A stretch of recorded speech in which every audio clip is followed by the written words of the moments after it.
ప్రభు అయిన యేసుక్రీస్తు వారు చెప్తున్నారు. యోహాను సువార్త 14, 15, 16 అధ్యాయాలు మనం గమనిస్తే, నేను వెళ్ళి వేరొక ఆదరణకర్తను మీ కొరకు పంపుదును. ఆదరణకర్త అనగా తండ్రి నా నామమున పంపబోవు పరిశుద్ధాత్మ.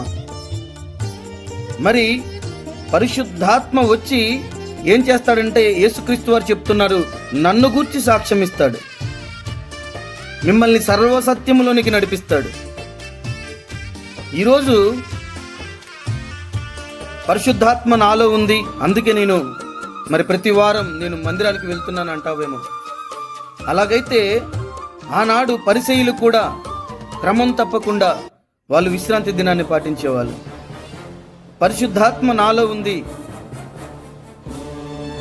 అందుకే నేను గట్టిగా అరుస్తున్నానని అంటావేమో.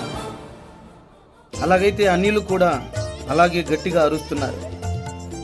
పరిశుద్ధాత్మ నాలో ఉంది, అందుకనే నేను భాషలు మాట్లాడుతున్నాను అంటావేమో.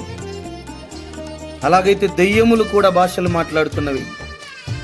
మనం మంత్రగాళ్ళను కనుక గమనిస్తే, వాళ్ళు భాషలలో మాట్లాడుతూ అనేక భాషల్లో వాళ్ళు రాస్తూ ఉంటారు. అంత మాత్రం చేత వాళ్ళకు పరిశుద్ధాత్మ ఉన్నట్ట? కాదు సుమి. ఇక్కడ ప్రభు అయిన యేసుక్రీస్తు వారే నేరుగా చెప్తున్నాడు, పరిశుద్ధాత్మ గనక నీలో ఉంటే ఆయన నన్ను గూర్చి సాక్ష్యం ఇస్తాడు, నిన్ను సర్వ సత్యంలోనికి నడిపిస్తాడు. అబద్ధం దగ్గరికి కాదు, నిన్ను సర్వ సత్యంలోనికి నడిపిస్తాడు. ఆయన్ని గూర్చి సాక్ష్యం ఇస్తాడు.